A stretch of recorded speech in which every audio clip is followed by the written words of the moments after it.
जय राम श्री राम जय राम जय जय राम श्री राम जय राम जय जय राम श्री राम जय राम जय जय राम श्री राम जय राम जय जय राम श्री राम जय राम जय जय राम श्री राम जय राम जय जय राम श्री राम जय राम जय जय राम श्री राम जय राम जय जय राम श्री राम जय राम जय जय राम प्रेम से बोले सच्चिदानंद भगवान की जय। श्री राघवेंद्र सरकार की जय। वृंदावन बिहारी लाल की जय। उमापति महादेव की जय। गोस्वामी तुलसीदास जी महाराज की जय।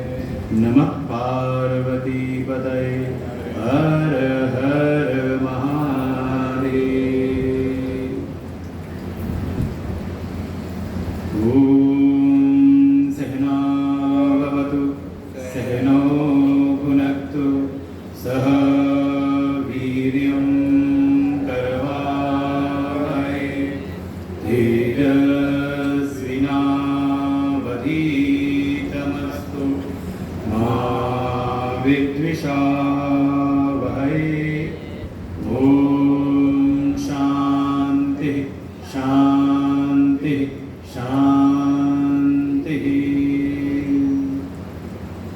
अखण्डमण्डलाकारं व्याप्तं येन चराचरं तत्पदं दर्शितं येन तस्मै श्रीगुरवे नमः।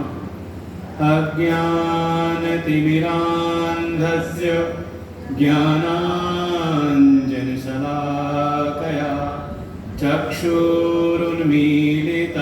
येन तस्मै श्रीगुरवे नमः।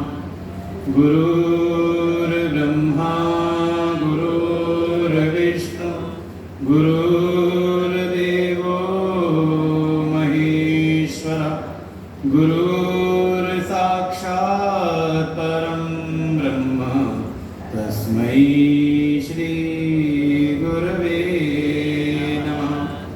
त्वमेव माता च पिता त्वमेव बन्धुश्च सखा त्वमेव विद्या द्रविणं त्वमेव सर्वं मम देव देव। गजाननं भूतगणादिसेवितं कपित्थजम्बूफलचारुभक्षणम् उमासुतं शोकविनाशकारकं नमामि विघ्नेश्वरपादपङ्कजम्। अतुलितबलधामं हेमशैलाभदेहं दनुजवनकृशानुं ज्ञानिनामग्रगण्यं सकलगुणनिधानं वानराणामधीशं रघुपतिप्रियभक्तं वातजातं नमामि। नीलाम्बुजश्यामलकोमलाङ्गं सीतासमारोपितवामभागं पाणौ महासायकचारुचापं नमामि रामं रघुवंशनाथं नमामि रामं रघुवंशनाथं।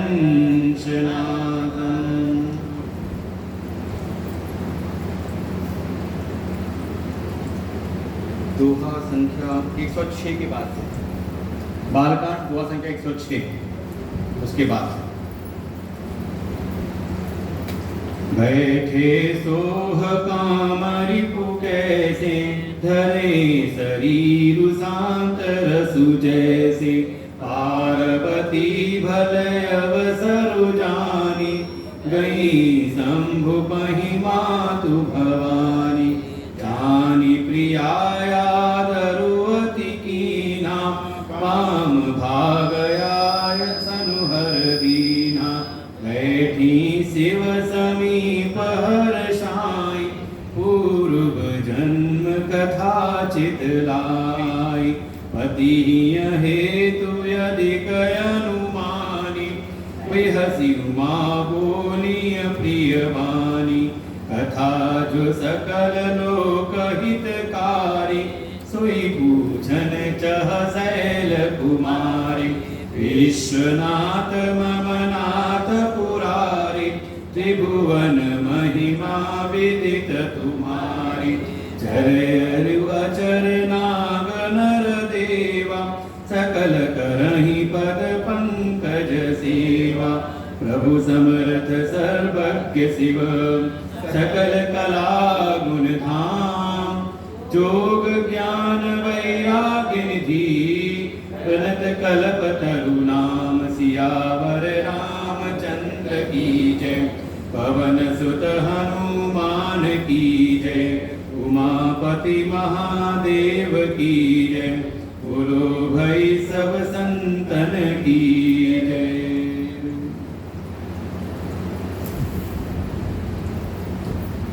आनंद कंठ सच्चिदानंद परमपिता परमेश्वर को नमन वंदन। उनके अभिन्न स्वरूप प्रातः स्मरणीय परम श्रद्धेय अनंत श्री भूषी सद्गुरुदेव भगवान के चरणों में कोटशः नमन। उपस्थित संत वृंद, भगवत भक्त, श्रद्धा भक्ति स्वरूपी मातृशक्ति।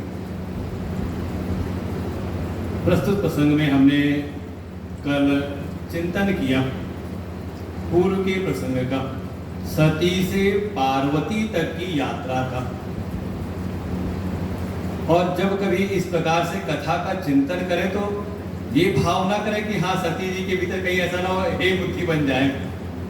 ये जो हमारे कथा के जो पात्र हैं वास्तव में वो अपने स्वयं में ऐसा, जैसे कभी आप भी करते होगे, बच्चे को कुछ सिखाना है तो कई बार खुद आप वैसा आचरण करके उनको सिखाने का प्रयास करते हो। तो ये जो हमारे आदि देव हैं, देव स्वरूप हैं, उनका भी इसमें भाव है कि भक्तों के कल्याण करने के लिए वो ऐसे चरित्र रचते हैं जिससे कि उसका चिंतन मनन करने वाले को एक मार्गदर्शन प्राप्त हो जाए।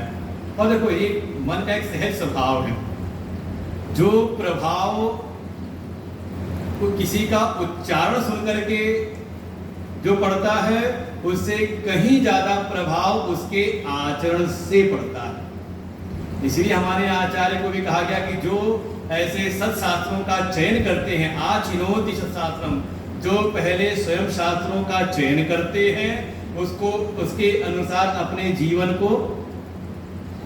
में आचरित करते हैं और फिर अपने आचरण के द्वारा जो दूसरों को मार्गदर्शन देते हैं तो कौन हो जाते हैं, कहा उनको कहते हैं आचार्य है। अपने स्वयं के जीवन में श्रेष्ठ आचरणों का, आचार विचारों का चयन करके और फिर जो उपदेश करे तो उनको कहते थे आचार्य।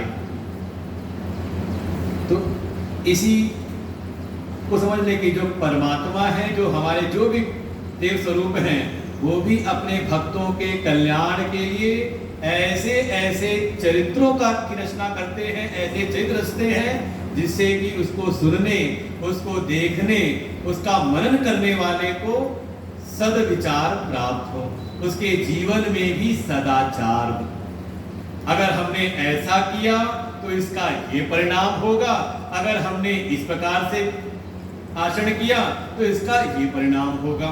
अब ये मर्जी हमारी है कि अब हमें क्या करना है। पहले विज्ञापन आता था, वो दिखाते थे कि एक नारियल रखा है, उस पे हथौड़ा मारा, हथौड़ा फूट गया, फिर उसी नारियल के ऊपर रख दिया हेलमेट, फिर हथौड़ा मारा था, हेलमेट पे चोट लगी लेकिन नारियल बच गया। तो आखिरी में लिख करके आता था कि अब जीवन है आपका, मर्जी है आपकी। जब वो परिदृश्य रूप में, देखो कोई बात जब हमें किसी लीला के द्वारा, कथानक के द्वारा, दृष्टांत के द्वारा जब कोई बात समझाई जाती है तो हृदय पे ज्यादा गहराई से बैठ जाती है, बशर्ते कि केवल अगर सिद्धांतों को बताया जाए। और देखो हर जगह चलता है, कोई गणित का विद्यार्थी हो तो उसको भी अनुभव होगा, जो आचार्य हैं पहले सूत्र को समझाते हैं, फिर उस सूत्र के आधार पर 2-4 प्रश्नों को हल कराते हैं और फिर कहते हैं अपने विद्यार्थी से अब इस प्रकार से आगे का तुम कर लेना, है ना अनुभव। तो ये भी समझ ले, कथानक को अच्छी प्रकार से समझे। जो सती जी से यात्रा है पार्वती जी की, वो यात्रा है एक संशयालु, एक जिसको अभी अपनी बुद्धि की दक्षता पर जिसको मान है, अभिमान है। और गोस्वामी तो पहले कह देते हैं, प्रारंभ में जब प्रारंभ किया रचना करना तो शुरू में चौपाई लिखी, बुद्धि भरोस मोहि नाहि, मुझे अपनी बुद्धि बल पर भरोस नहीं है, इसलिए मैं सबकी विनय करता हूँ, सबसे विनम्रता से व्यवहार करता हूँ। और ये जीवन का बड़ा अच्छा सूत्र है।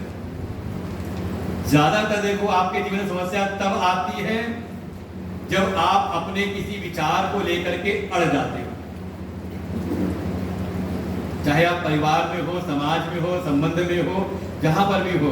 देखो समस्या यही होती है, कोई विचार आया आकर के निकल जाए कोई बात नहीं, बात आई गई हो जाए कोई बात नहीं, लेकिन आप अड़ जाओ उसी पर तो समस्या होती नहीं। तो ऐसे ही पूरा एक यहाँ प्रसंग दिखाया सती जी के जीवन से कि भीतर है संशय, स्वयं ज्ञान हुआ नहीं, जिन्होंने बताया उनके बात पर श्रद्धा नहीं हुई, श्रद्धा की न्यूनता, प्रेम की न्यूनता नहीं है। हृदय का भाव तो है, प्रेम तो है, लेकिन बुद्धि समर्पित नहीं हो पाई। अपनी बुद्धि की चतुरता पर, अपनी बुद्धि की चतुराई का मान, इसे कहा बुद्धि की दक्षता का मान भीतर रहा, परिणाम स्वरूप भगवान की भी अवमानना करती है और अवमानना करते हुए चली जाती है ब्रह्म की परीक्षा लेने के लिए। और कोई अल्पज्ञ अज्ञान में पड़ा जीव परीक्षा ले, बड़ा विस्तार से चर्चा की थी इस बात पर, वो जाकर के परीक्षा ले अपने से श्रेष्ठ की, अपने से जो ज्यादा योग है उनकी परीक्षा ले, तो समस्या उसके स्वयं के जीवन में आती है। और कल हमने अच्छी प्रकार से विचार किया कि फेल पास होता परीक्षार्थी, लेकिन इस घटना में फेल कौन हुआ? जो परीक्षक था, जो परीक्षा लेने गया वही फेल होकर के आ गया। विपरीत घटना हुई ना, तो भगवान श्री समझ गए, समझाने का प्रयास किया और समझ गए अब विधाता लगता है कुछ विपरीत ही चाहते हैं, और वो विपरीत घटित हुआ। और कैसे पतन होता है? अज्ञान, अज्ञान से संशय, श्रद्धा की न्यूनता, भगवान की अवमानना, भगवान की जाके परमात्मा की ब्रह्म की परीक्षा, और फिर वापस आकर के भगवान से ही झूठ बोलना। जिस धर्म के आधार से आधार लेकर के हम इस ब्रह्म तत्व के विचार में आगे बढ़ते हैं, ब्रह्म प्राप्ति की साधना में आगे बढ़ते हैं, अगर कहीं समस्या, कहीं दोष आया तो उस धर्म से भी हम च्युत हो जाते हैं। सती जी ने आकर के झूठ बोला, भगवान श्री सब समझ गए और उन्होंने देह से एक संबंध का उन्होंने त्याग किया, क्योंकि जगत में जो संबंध है वो दैहिक होते हैं, देह से देह का संबंध होता है, जीव का जीव से संबंध नहीं होता। उस संबंध का त्याग किया है, क्योंकि सती जी ने उनकी आराध्या का शरीर धारण कर लिया और फिर घटनाएं बदल जाती हैं।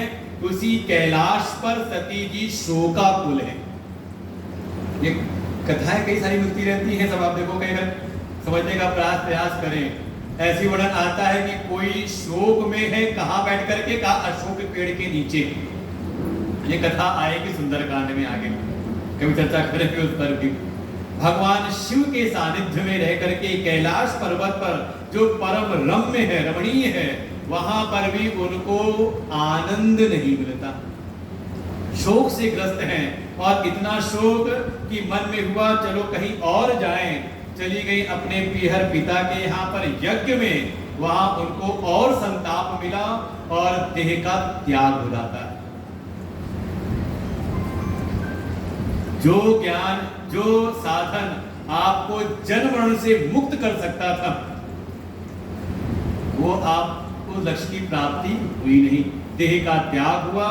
बस हृदय का जो भाव था, प्रेम था, भगवान शिव में जो समर्पण था, उसके परिणाम स्वरूप अगला जन्म मिला और वो भक्ति का जो भाव था, भगवान से प्रेम, वो उनको जन्म से मिला।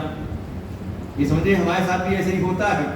मान लो आप सत्संग सुनते सुनते आपके भीतर भक्ति बढ़ी, ज्ञान बढ़ा, लेकिन उस सीमा तक नहीं हुआ जहां तक होना चाहिए था, उस मात्रा का या उस लक्ष्य की प्राप्ति हुई नहीं, लेकिन देह छूट गई, तो ऐसा नहीं कि सब नष्ट हो जाएगा।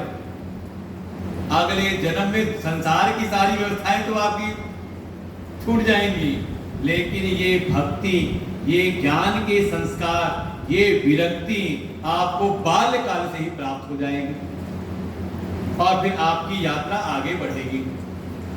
छठे अध्याय गीता जी भगवान इसको स्पष्ट रूप से उसको नाम देते हैं योग भ्रष्ट। अब नाम सुनकर के आप मत समझना कि कोई अपशब्द है। योग भ्रष्ट माने कि साधना में तत्पर थे, लेकिन साधना परिपूर्ण नहीं हुई और देह छूट गया, तो उनको नाम दिया योग भ्रष्ट। और जिस कारण से जो प्रतिबंध बना था, जो हेतु था साधना की अपूर्णता में, उस हेतु के अनुसार उसका अगला जन्म होता है। मान लो साधना करते करते, आज सुबह के सत्र में कुछ चर्चा चली थी ऐसी, किसी ने महाराज जी ने कुछ प्रश्न पूछा था और गुरु जी ने बताया कि लगे थे करते करते और मन में हुआ कुछ कि हाँ हम उड़ने वाले हो जाते, उड़ते आसमान में सामर्थ होती तो होता है शरीर छूट गया, अगला दिन उसको पक्षी का मिल जाता। किसी के मन में था कुछ था मलाई उतार के खाने का और कहीं आगे तो ऐसी कुछ भावना रही, शरीर छूटा तो होता है बिल्ली की योनि में चला जाए। जैसी उसकी वासना रहती है अंतिम समय, और अंतिम समय मतलब जो जीवन पर्यंत है वही अंतिम समय भी आएगा। इसलिए भागवत का सूत्र है, मानस का सूत्र है कि ऐसी साधना हो कि अंतिम समय भगवत स्मृति बन जाए। जन्म जन्म मुनि जतन कराही, अंत राम कही आवत नाही। जब कोई जन्म जन्म जीवन पर्यंत साधना करता है, उसका परिणाम होता है कि अंतिम समय में मुख पे राम नाम निकलता है। अब समझे, कल्पना करें महात्मा गांधी जी के जीवन का। हो सकता है कोई ऐसे हो उनके जीवन से, उनके विचारों से कोई सहमत हो ना हो, समाज में हो सकता है, ये होता है।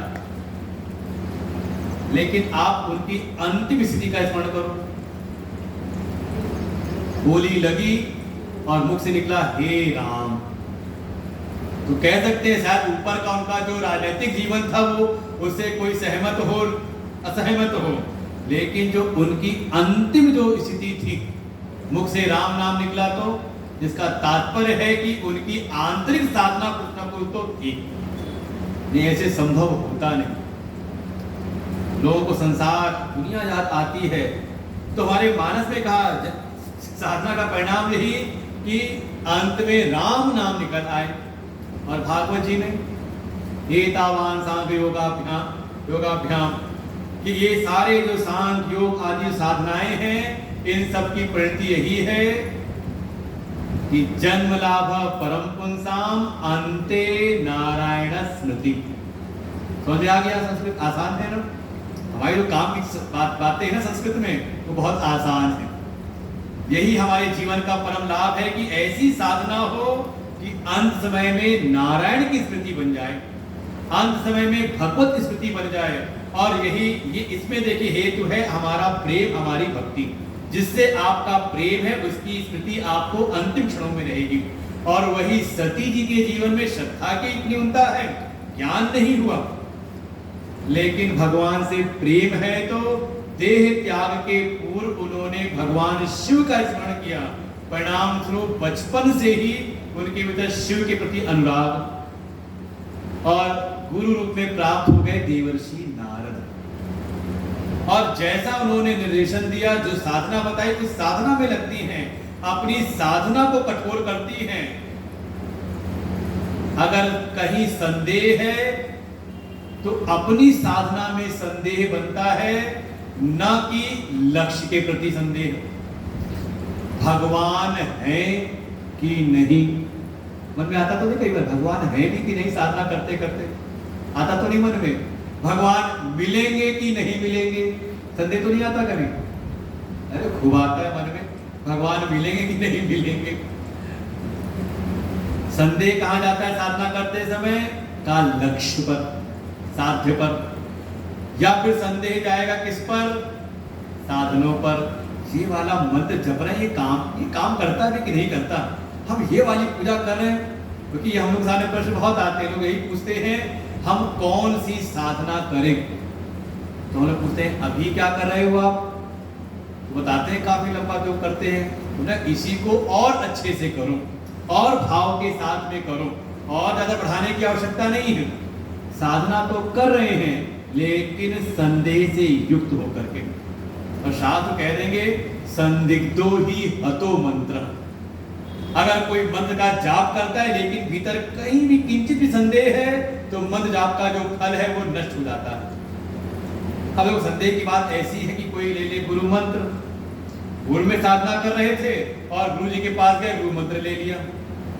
अब बताओ उसको क्या करना चाहिए?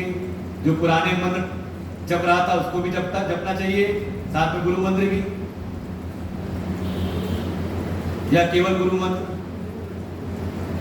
और जो पुराने मंत्र जपता आ रहा था बचपन से, लगा था साधना कर रहा था, पूरा जीवन बीत गया उस मंत्र को जपते जपते, इसको नहीं करना चाहिए।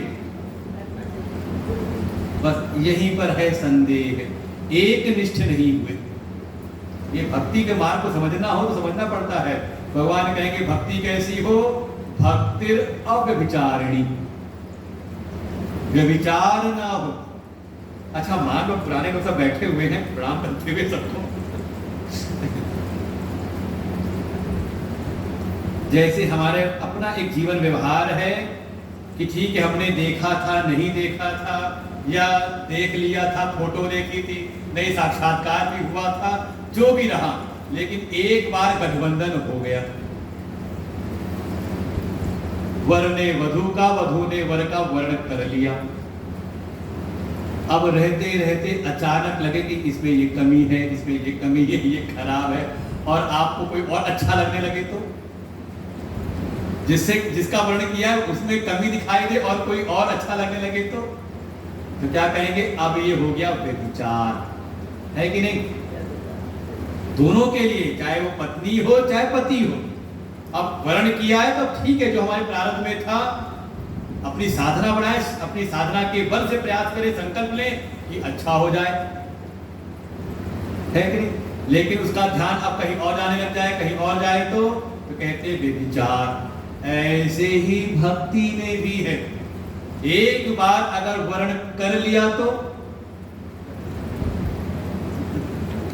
फिर वर्ण कर लिया है, अब फिर उसमें हो कि नहीं, आज ये अच्छे लगे, कल कोई और अच्छे लगे, सावन आया तो हर हर महादेव, भादो आया तो जय श्री कृष्ण, अयोध्या गए तो जय श्री राम। देखो यहां पर किसी की उपेक्षा की बात नहीं, समझने वाली बात यह है, वंदन सबका करें, दर्शन सबका करें, लेकिन निष्ठा एक में हो जाए। कैसे? उसी संबंध में आ जाए। जैसे किसी कन्या ने वर्ण किया वर का, और उस वर के नाते से कई नए नाते बन गए, और ससुराल जाकर के सेवा तो सबकी करती है ना, जो भी वहां संबंध और नए बने हैं, देवर है, देवरानी है, जेठ है, जेठानी है, सास है, ससुर है, और भी जो संबंध बने हुए हैं, सेवा तो सबकी कर रही है ना, लेकिन उसका समर्पण एक के प्रति रहता है। ऐसे अपने इष्ट की भक्ति, उसमें क्या मतलब नहीं, ऐसी भक्ति, ऐसा प्रेम समर्पित हो जाए तो फिर आगे के रास्ते स्वयं भगवान बनाते हैं। और यही दिखाई देता है पार्वती जी के चरित्र से। हृदय समर्पित है भगवान शिव को अगले जन्म में, और उससे सब मिल जाते हैं। और जब साधना में लगी तो अपने लक्ष्य पर संदेह नहीं करती, भगवान है कि नहीं है, भगवान मिलेंगे कि नहीं मिलेंगे, इसमें संदेह नहीं आता, क्योंकि इसी चीज की परीक्षा ली है उन्होंने। फिर दूसरा आता है संदेह गुरु जी पर, तो गुरु जी पर भी संदेह नहीं आता। संदेह कहां पर है, संशय अगर है कहां पर, अपनी साधना में। कुछ समय बीता साधना करते करते, जो ऐसा वर्णन किया कि जो पत्ते भी जो खाती थी वो पत्ते खाना भी छोड़ दिया। आप समझो, रामचरितमानस में शिव पुराण में मां पार्वती जी की तपस्या है और भागवत जी में बिल्कुल ऐसा ही निरूपण है ध्रुव जी की तपस्या का। 5 महीने की तपस्या का वर्णन है। पहले महीने साधना करते हैं, लगा नहीं सफलता मिली, अगले महीने अपनी साधना को और कठोर करते हैं, तीसरे महीने और साधना बढ़ा देते हैं, चौथे महीने और, 5वें महीने तो चित श्वास को जीत लिया उन्होंने। हमेशा कहीं अगर दृष्टि है तो अपने भीतर है कि कहीं कमी मेरी साधना में तो नहीं है। और यही पार्वती जी ने एक पत्ते खाना भी छोड़ दिया तो उनका नाम पड़ा अपर्णा। ना तो लक्ष्य में किंचित संदेह है और ना तो लक्ष्य की प्राप्ति में जो साधन रूप में गुरु मिले हैं, जो साधना मिली है, मंत्र मिला है, उसमें संदेह नहीं किसी प्रकार का भी। और परीक्षा में हो जाती है उत्तीर्ण और भगवान शिव की उनको प्राप्ति हुई। जो पहले संशय से ग्रस्त थी, अपनी बुद्धि की चतुराई पर एक अभिमान था, अपनी बुद्धि की दक्षता पर मान था, अब वही सती जब आई है पार्वती के जीवन में और जब आ गई कैलाश पर भगवान शिव के साथ में, अब इतना परिवर्तन है कि अब संशय नहीं है, अब अपनी बुद्धि की दक्षता का मान नहीं है, अब किसी प्रकार का कोई अभिमान नहीं। अब तो एक दिन सेवा करते करते आकर के सेवा की है, पहले कैलाश पर आकर के भगवान की सेवा की, सेवा करते करते जब देखा एक समय कि भगवान शिव बड़े सहज हैं, बड़े प्रसन्न रूप में बैठे हैं। और आज तो हमने पाठ भी किया कि भगवान शिव ने, देखो लक्षण दिखाई देते हैं, जान प्रिया आदरु अति कीन्हा। भगवान शिव ने भी मां पार्वती जी सामने आई तो अपना प्रिय जान करके उनको बड़े आदर पूर्वक उनको स्थान दिया। और जो पार्वती जी है वो भी कहीं चार गई। देखो ये सब भावना की बात है, जिसको होता है, जिसका है लगा उसको अनुभव होता है। पति ही हेतु अधिक अनुमानी, और इन्होंने भी भगवान के उस जो व्यवहार है उससे अनुमान लगा लिया। देखो इसका कोई प्रत्यक्षीकरण नहीं, मेरे भीतर किसी आपके प्रति प्रेम है, प्रत्यक्ष हो सकता है इसका। हाँ, आप हमारे हाव भाव को, हमारे व्यवहार को देख करके आप अनुमान लगा लोगे कि हाँ महाराज जी ने ऐसा कहा है, ऐसा किया है, तो इनका हमारे प्रति प्रेम है कि नहीं? ये तो अनुभव करते आ रहे हो जीवन व्यवहार में, कोई नई बात नहीं है। और अच्छा लगता है जब अनुभवी लोग बैठे होते हैं ना अपने जीवन के, तो उनको ये सब बातें समझाना बड़ा आसान होता है। नए बच्चों को ये बात समझानी तो बड़ा मुश्किल है, क्योंकि आजकल का प्रेम भी वही होता है। कौन सा कहा, पहली दृष्टि में ही, पहली दृष्टि में हुआ, उसके बाद में क्या क्या होता है पता है। सेवा, प्रेम प्रदर्शित होता है सेवा के द्वारा। जिसके प्रति आपका अपनापन है, लगाव है, उसकी सेवा से आप अपने को वंचित नहीं रह सकते।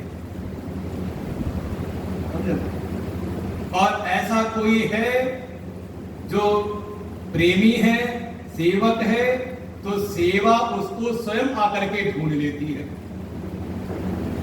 ये मत कह रहे कि हमको कोई काम बताया नहीं गया, इसका मतलब है कि अभी वो भीतर वो भाव अभी आया नहीं, ये पक्का है। अगर कोई सेवक है, प्रेमी है, तो जो उसके प्रियतम है, जो उसके स्वामी है, उसकी जो भी सेवा है उसको जैसा था कि उसकी प्रतीक्षा में बैठी रहती है और वो आता है, उसको कार्य मिल जाता है। कई बार ऐसा उन्होंने देखा है अपने जीवन व्यवहार में कि कोई सालों से लगे हुए हैं लेकिन वो निर्णय नहीं कर पाते, और कोई ऐसा आता है कि वो आया और अभी कुछ दिन का भी हुआ और आकर के कोई ना कोई सेवा को, ये हमारे ज्ञान जी को अनुभव हो रहा होगा, हमारे गोविंद साहब को अनुभव हो रहा होगा, माता जी को चर्चा करती है, यहाँ के जो स्टाफ है जिस भाव से सेवा करते हैं, वाकई दुर्लभ है आज तक सेवक मिल पाना, क्योंकि सेवा में अपना सुख नहीं होता। एक और पहचान है, सेवक सुख चह मान भिखारी, गोस्वामी मानस में वर्णन किया है। सेवक अगर सेवा करते हुए अपना सुख चाहे तो सेवक नहीं। ये बिल्कुल वैसे ही है जैसे कोई भीख मांगे और सम्मान भी चाहे, कोई भिखारी अपना सम्मान चाहे। हो सकता है संभव? उसको तो झुकना ही पड़ेगा, जब मांगना है झुकना तो पड़ेगा ही पड़ेगा। स्वयं भगवान भी आए हैं मांगने के लिए राजा बलि के पास में, तो छोटे बन करके आए हैं। समझो, वामन बन के आने का मतलब है कि अगर मंगता बनना है तो छोटा बनना पड़ेगा। आप आकड़ करके जाओ किसी से, अरे अब तो पता नहीं होता है, नहीं पहले होता था कि कुछ कभी हो घर में कुछ है, पड़ोसी के पास जा करके याचना कर ली, विनम्रता से करते थे ना। आप घंटी बजाओ, दरवाजा खोले और अकड़ के कहो एक कटोरी चीनी ले दो मेरे को जल्दी से। अब पता नहीं सामने वाला फिर क्या कहेगा, कोई बहाना लगाएगा, क्या करेगा, है कि होता है कि नहीं विनम्रता। सेवक सुख चाह मान भिखारी, सेवा में अपना सुख नहीं होता। और बिल्कुल यही शर्त है प्रेम में भी। प्रेम में कभी अपना सुख नहीं होता, बल्कि जो उसका, जिससे उसका प्रेम है, जो प्रियतम है, उसके सुख में हृदय सुखी होता है। तस्मिन् तत्सुखे सुखित्वम्, ये है प्रेम की परिभाषा। ये प्रेम के लक्षण बताए गए हैं। जैसे एक माँ का प्रेम अपने बच्चे से है तो माँ अपना सुख नहीं देखती है।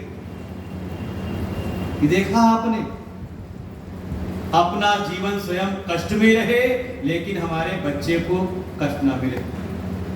यही भाव ने गुरु में भी देखा, अपने गुरुदेव में देखा है। उनके हृदय का भाव जब प्रकट होता है, कहीं चर्चा होती है, व्यवस्था में रहते हैं, तो वो कहते हैं कि बस इतना ध्यान रखना कि जो मेरी शरण में है, जो व्यवस्था में है, उसको किसी प्रकार का कोई अभाव ना रहे, उसको कोई किसी प्रकार का कष्ट ना मिले। ये भाव देखो, ये है प्रेम का लक्षण। ऐसे अगर बच्चे का प्रेम है माता पिता से, तो और बच्चा अपना सुख बना करके रखे और प्रेम जताए, तो वास्तव में प्रेम केवल प्रदर्शन का प्रेम है, वास्तविक प्रेम है नहीं। ये बिल्कुल है प्रेम का। और यही प्रदर्शित किया है पार्वती जी ने। भीतर भगवान से प्रेम है तो भगवान की सेवा में समर्पित होती हैं, और जब सेवा है तो वहां अपना कोई मान नहीं, अपना अभिमान नहीं। सेवा में, कर्म योग में, सेवा में अपने अभिमान को झुकाना पड़ता है, और भक्ति में अपना जो अभिमान है वो गल जाता है। ये समझ लो, आपको केवल कथा नहीं, हमारे जीवन के सूत्र हैं। भगवान से अगर प्रेम है, भगवान से अगर कुछ प्राप्ति करनी है, अपना कल्याण चाहते तो कैसा होना चाहिए। पार्वती जी अब जो वर्णन आगे करती हैं, बैठे सोह काम रिपु कैसे, पहले भगवान शिव का वर्णन, कल भी हमने कहा कि भगवान शिव की स्तुति रूप में है कि वो अपने स्वरूप में कैसे हैं, उनका निर्गुण निराकार स्वरूप अपने आप में तब कैसे हैं, और जब वो माया उपाधि धारण करके सगुण साकार होते हैं, कलाओं से युक्त होते हैं, तो कैसा उनका चरित्र है। तो जब बैठे हैं भगवान शिव कैसे, तो वर्णन किया, कौन है, कहा जैसे काम के शत्रु, जो काम का दहन करने वाले हैं, ऐसे भगवान शिव सहज रूप में बैठे, सहज अवस्था में ऐसे बैठे हैं जैसे लगता है जो शांति है, जो शांत रस है, वो एक आकार लेकर के बैठ गया है।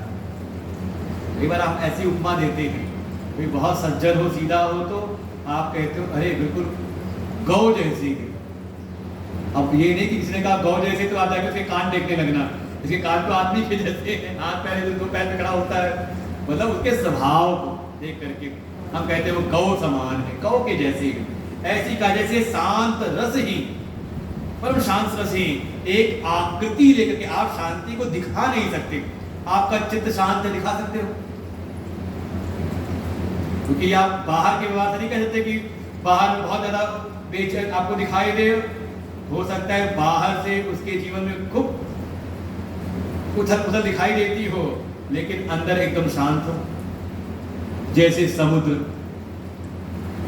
के ऊपर जो लहरें ऐसी दिखाई देती हैं, ऐसा उसमें विक्षेप दिखाई देता है, लेकिन नीचे समुद्र को देखें तो परम शांत है। और कोई हो सकता है बाहर से तो शांत दिखाई दे, लेकिन भीतर, अब कभी आगे चिंतन करेंगे तो यही अंतर है जागृत अवस्था हाँ, सुषुप्ति अवस्था और तुरीय अवस्था में दोनों ऊपर से देखें तो निष्प्रपंच अवस्था है। सुषुप्ति में भी कोई विषय प्रपंच नहीं, ये सूत्र हैं वेदांत संस्कार पढ़ते। दोनों ऊपर से निष्प्रपंच हैं। सुषुप्ति में कोई पड़ा है तो उसमें भी कोई हलचल नहीं है, लेकिन वहां ज्ञान नहीं है, अज्ञान में है। लेकिन जो तुरीय अवस्था में कोई समाधिस्थ है तो उसमें भी कोई प्रपंच नहीं है, लेकिन भीतर जागृति है, अपने स्वरूप की जागृति उसके भीतर है। तो ऊपर से आप देख के पहचान नहीं कर सकते भीतर स्थिति कैसी हो रही है, ये वास्तव में है। तो ऐसे ही जैसे शांत रस ही एक साकार रूप लेकर के सामने बैठा हुआ हो, और फिर पार्वती जी आई। ये क्या कहते हैं, संकेत कर रहे हैं कि अगर आप देखो भीतर अधिकारित्व तो होना चाहिए। कल का प्रसंग जो भागवत में रहे हो, हम तो कल लेट आए थे, लेकिन हमने जो पौन घंटा सुना तो हमने साथ पकड़ लिया कि हाँ आज जो था अधिकारित्व की चर्चा थी भागवत जी में।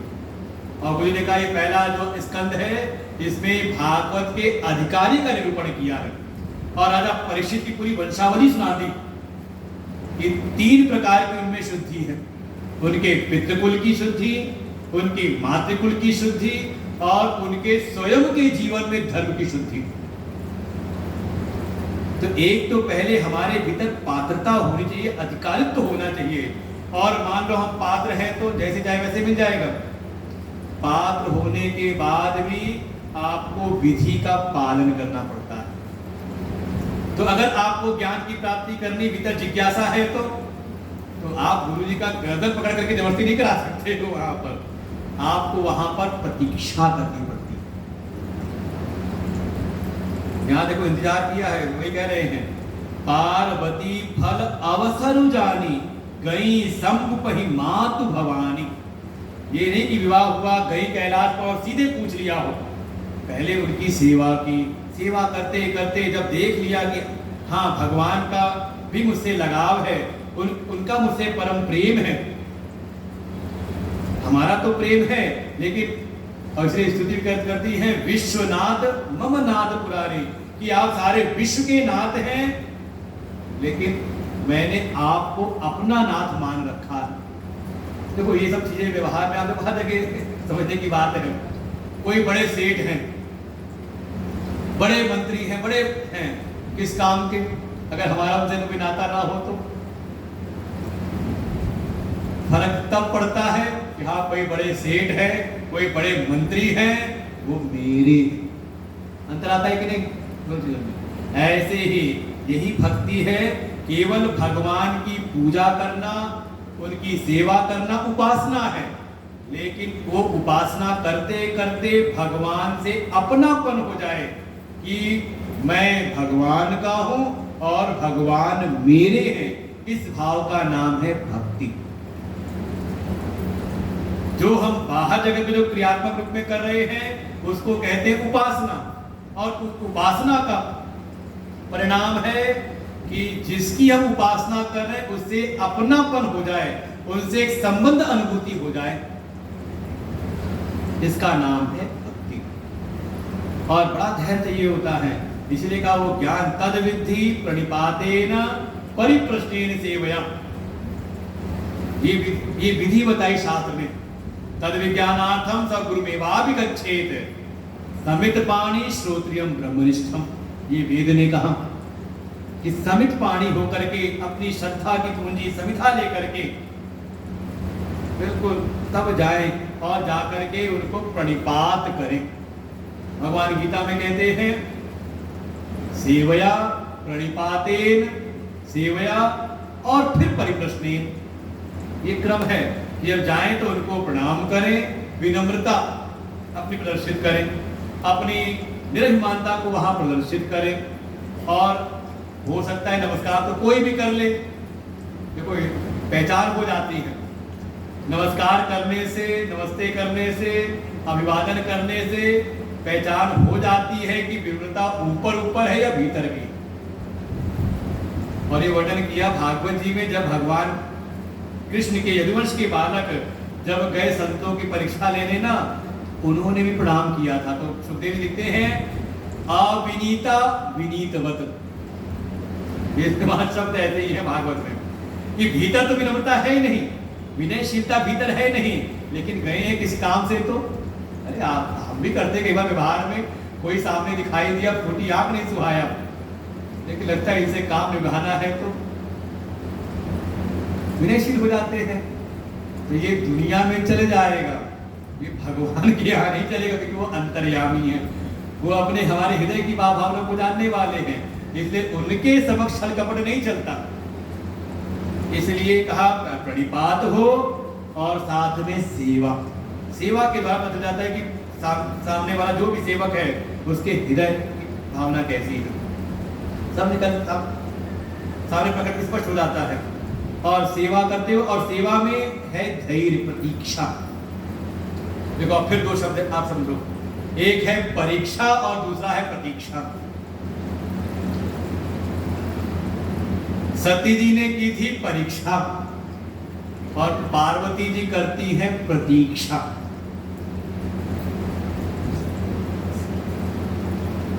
हमारे वेद में भी कहा गया परीक्षा लोकान कल्पितान ब्राह्मणों, बिल्कुल दोनों चीजें होनी चाहिए, परीक्षा भी हो, भीतर परीक्षा की भावना भी हो और प्रतीक्षा भी होनी चाहिए। लेकिन कहां पर? हमारे वेद कहते हैं, उपनिषद कहते हैं, शास्त्र कहते हैं परीक्षा लो संसार की, ये संसार के विषयों को जिसको आपने आधार बनाया है सुख के लिए, जिन कर्मों को, कर्म के फलों को जो आपने समझा है कि इससे मुझे सुख मिलेगा, उन सब की परीक्षा लो संसार की। और जब परीक्षा लोगे संसार की तो आपको समझ में आ जाएगा कि जब संसार में आप परीक्षक की भावना से जीवन जियोगे, हर एक जगह कार्य करते हुए परीक्षा की एक दृष्टि बनी रहेगी, तो धीरे धीरे स्वतः आपके भीतर संसार से वैराग्य हो जाएगा। त्याग नहीं, दूर भी ना हटो, लेकिन भीतर ना तो किसी से राग और ना किसी से द्वेष, ये जब दोनों हो जाए तब बात है वैराग्य की। हमारा राग नहीं है, लेकिन जो दिखता है वो हमें अच्छा नहीं लगता, ये बहुत खराब है, ये बहुत दुष्ट है, ये बेवकूफ है, समझे। अभी कहीं ना कहीं आप अटक रहे हो, ना तो राग रहे और ना द्वेष रहे, तो ऐसा कहा वैराग्य। तो जब आप संसार की परीक्षा लेते हो, जीवन जीते हो, तो स्वतः भीतर एक उत्पत्ति हो जाएगी वैराग्य की। और ये वैराग आपको लेके जब जाए किसी संत की शरण में, भगवान की शरण में, तो वहां चाहिए फिर प्रतीक्षा। अधैर्य के साथ में सेवा नहीं होती है। ये कोई नौकरी नहीं है कि आपने एक महीना नौकरी सेवा की और फिर 31 तारीख को अकाउंट कराने लगे, पैसा मिला कि नहीं मिला, ये यहाँ नहीं चलता है। ये तो ठीक है, हमने समर्पित कर दिया है, अब जब उनकी इच्छा होगी, जब वो प्रसन्न होंगे तो कर देंगे। बहुत धैर्य चाहिए सेवा में। यहाँ है प्रतीक्षा। जब हम भगवान के पास आए, जब हम किसी भगवत स्वरूप संत की शरण में आए, तो वहां आवश्यकता है धैर्य की, प्रतीक्षा। अच्छा, अब अपने जीवन को देखो, ये शास्त्र की बात है, तो अपने जीवन को हम देखें तो कई बार विपरीत हो जाता है। हम जब किसी संत या भगवान की सेवा में लगते हैं तो वहां बन जाते हैं परीक्षक। सती जी ने यही किया, यही उनके प्रसंग से यही चीज दिखाई देती है। ये दोष उनको ना समझे उनमें दोष था, ये प्रसंग का विचार करने की ये दोष हमारे भीतर रहता है। भगवान की सेवा करते करते मनोकामना नहीं पूरी हुई तो मन में क्या आया, ये वाले बढ़िया जी, वहां भीड़ ज्यादा होती है। हम जब नए नए मेरठ में आए तो हमारे यहाँ गुरुदेव की कृपा आश्रम में पंचमुखी महादेव विराजमान, उनकी सेवा में लगे हुए, सेवा करते थे, उनके खूब अभिषेक पूजन खूब करते थे। एक सज्जन जुड़े, भगत आने लगे आश्रम पर, उन्होंने कुछ अपना मेरठ की महिमा बताते हुए मुझसे पूछा, चर्चा तो चली कि आपने यहाँ, तो हमने कहा ज़्यादा जानकारी है नहीं, अभी यही आश्रम की सेवा में लगे रहते, ज़्यादा बाहर जाने की इच्छा होती नहीं। शुरुआती दौर में तो एकदम 2012-13 में आए, यही अपना सेवा करते रहते हैं।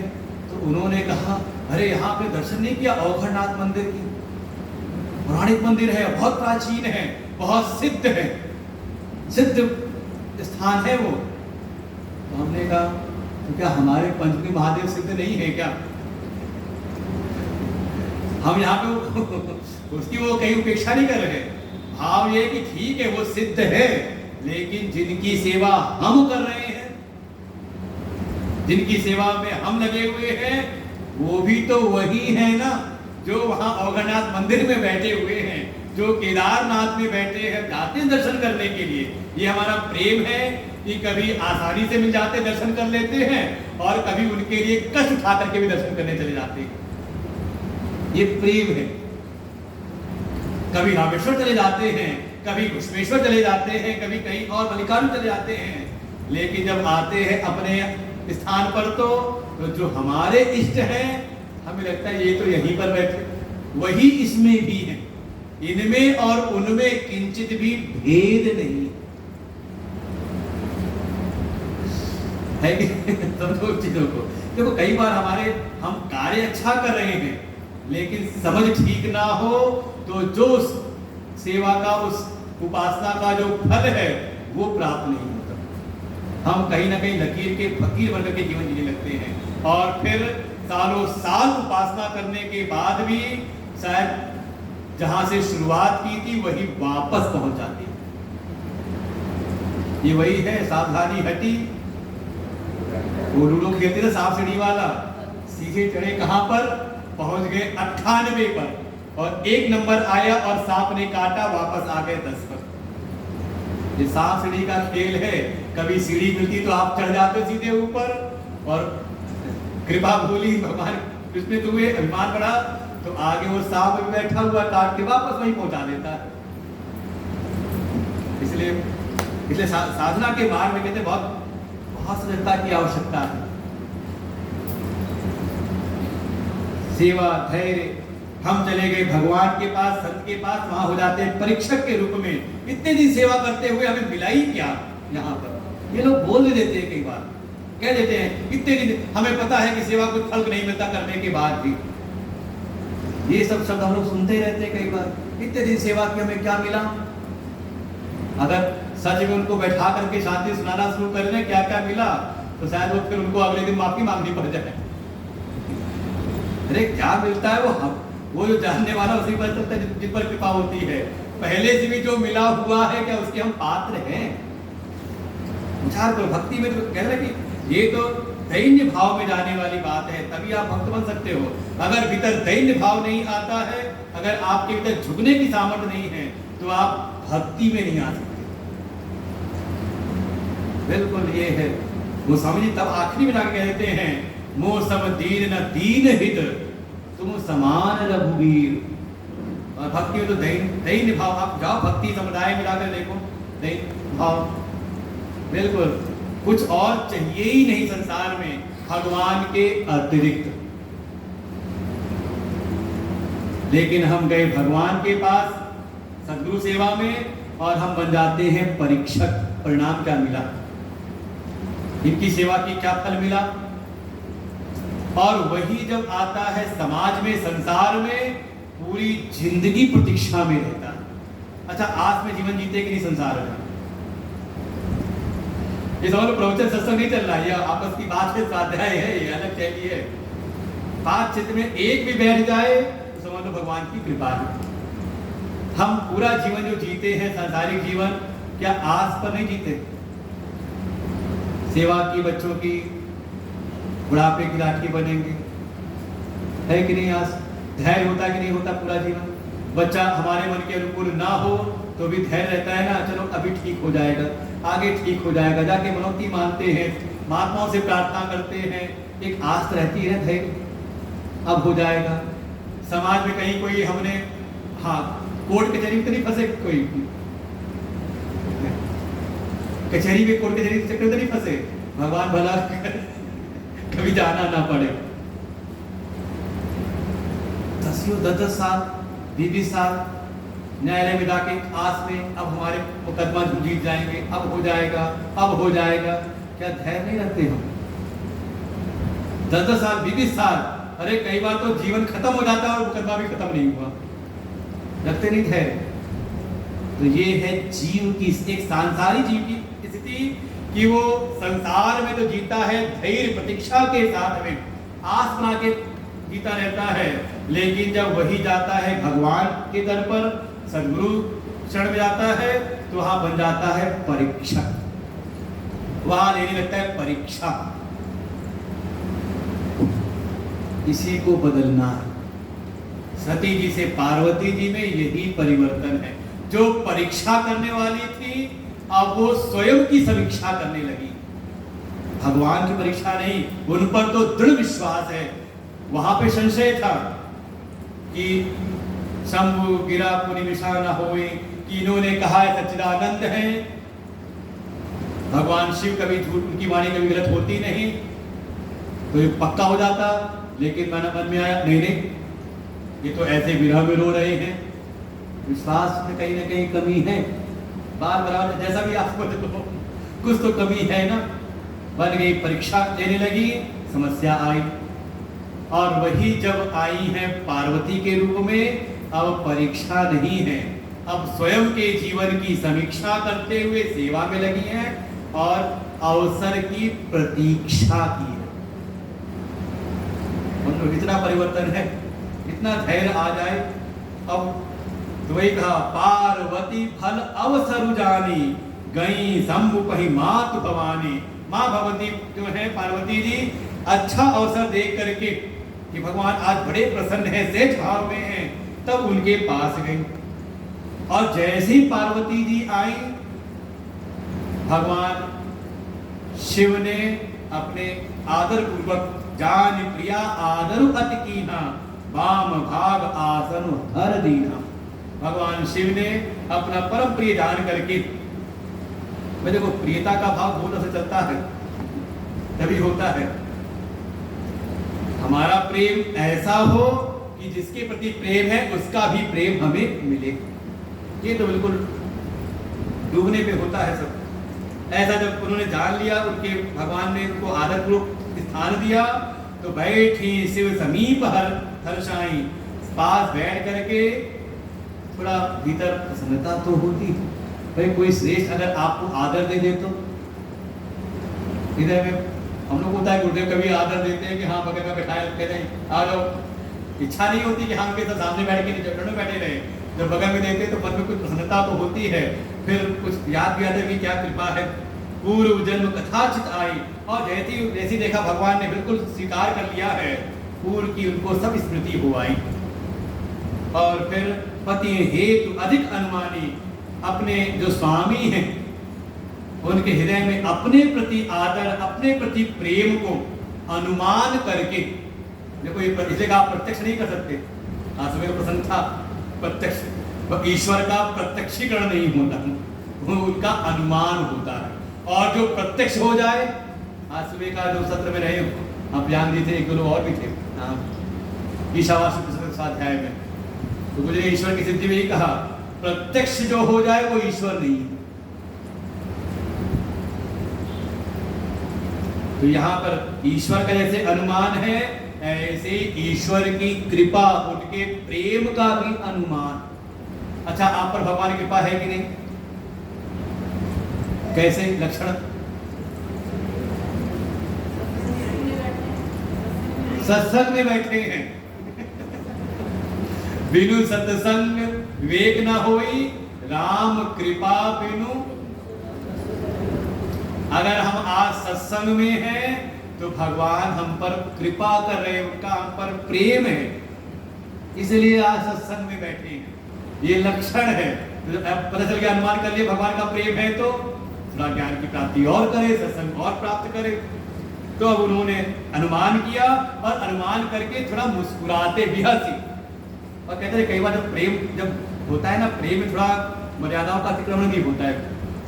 कई बार थोड़ा मुस्कुरा करके, कुछ हंस करके भी हम बोल देते हैं हल्के बात, तो थोड़ा मुस्कुरा करके अब माँ पार्वती बोल रही। ये पंक्ति किसने कही? ये याज्ञवल्क्य सुना रहे सब, संकेत समझ लें। वो 4 घाट है ना, प्रयागराज, कैलाश, नीलगिरी पर्वत और दीन घाट। तो प्रयागराज घाट पे सुनाने वाले याज्ञवल्क्य है भरद्वाज ऋषि को, वो कथा सुनाते जाते उसमें कथा ले आए शिव चरित्र को। कैलाश घाट, वहां पे शिव पार्वती संवाद है। और जब कभी नीलगिरी पर्वत, जब कभी खगेश शब्द आ जाए तो समझ लेना अब यहाँ पर चर्चा चल रही है नीलगिरी पर्वत। जब कहीं खगेशा गरुण शब्द आ जाए, काक शब्द आ जाए, समझ लेना काम मांगे नीलगिरी पर्वत वाले घाट पर। तो अब ये याज्ञवल्क्य जी कह रहे हैं भरद्वाज जी से कि माँ पार्वती ऐसे जब समीप गई, भगवान के प्रेम को उन्होंने अनुमान किया और फिर मुस्कुरा करके उनसे बात कही। कथा जो सकल लोक हितकारी, सोई पूछन चह सहेल कुमारी। याज्ञवल्क्य कहते हैं हे भरद्वाज, जो कथा सारे जगत का कल्याण करने वाली है, वो कथा अब सहेल कुमारी जो पर्वत की कन्या है, पर्वत की पुत्री है पार्वती। देखो पहले था तक्ष, अब यहाँ पे पर्वत। जैसे पर्वत अचल है, पर्वत अटल रहता है, अडिग रहता है, ऐसी जिनकी श्रद्धा और निष्ठा अचल है, ऐसी पार्वती।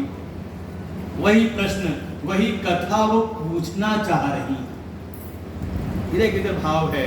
और फिर अब पार्वती जी बोलती है, विश्वनाथ मम नाथ पुरारी, त्रिभुवन महिमा विदित तुम्हारी, चर अरु अचर नाग नर देवा, सकल करहि पद पंकज सेवा। देखो ये है अपनी विनम्रता प्रदर्शित करने का, स्तुति की जाती है। और स्तुति में भाई जिसके पास हम गए हैं तो इसकी प्रशंसा तो करें, स्तुति तो करें कि हाँ आपके हृदय में उनके प्रति क्या भाव है। और यहाँ पर पार्वती ने कहा, हे प्रभु मैं जानती हूँ आप सारे विश्व के स्वामी हैं, विश्वनाथ, लेकिन इतना ही नहीं, मैंने आपको अपना माना। देखो ये है भक्ति। मम नाथ पुरारी, हे प्रभु आप तो मेरे हैं, आपकी महिमा क्या कहूँ, त्रिभुवन महिमा, सारे त्रिभुवन में, तीनों लोक में सब आपकी महिमा से अवगत है। जो चल अचल, चलने वाले नहीं चलने वाले, स्थावर जंगम जो भी हैं, चाहे वो नाग हो, नर हो, देव हो, चाहे जिस जाति के हो, सकल करई पद पंकज सेवा, सभी आपकी सेवा करते। मतलब कोई भगवान शिव ही हैं जिनकी पूछ हर जगह है। ये भगवान हमारे देवादेव महादेव ही ऐसे हैं जिनको देवता भी पूजते हैं, जिनको मनुष्य भी पूजते हैं और जिनको दैत्य भी पूजते हैं। और कोई देवता बताओ भगवान नारायण? तलवार लिए खड़े रहते हैं कि कोई देवता मिल जाए, या देवता के कोई नारायण मिल जाए, कोई के स्वामी नारायण मिल जाए तो। लेकिन हमारे भोले बाबा देवता भी उनको मानने वाले हैं, हम मनुष्य भी उनकी सेवा करते हैं। और चाहे रावण हो, चाहे बाणासुर हो, सब दैत्य कुल में हैं, लेकिन वो भी उनकी सेवा में लगे रहते हैं। प्रभु समर्थ सर्वज्ञ शिव। और देखो ये भाव आना चाहिए, जब आप ज्ञान पिपासु हो, जिज्ञासु हो और जिनके शरणागत हुए हो, तो भीतर श्रद्धा ऐसी होनी चाहिए कि जो हमारे जिनके समक्ष हम गए हैं, जो जिनके सामने हम गए हैं अपने प्रश्नों को रख करके, उनके प्रति सर्वज्ञता का भाव कि मैं अल्पज्ञ हूँ, मैं अज्ञान में हूँ, और ये जो मेरे समक्ष हैं ये सर्वज्ञ है, ज्ञानी है।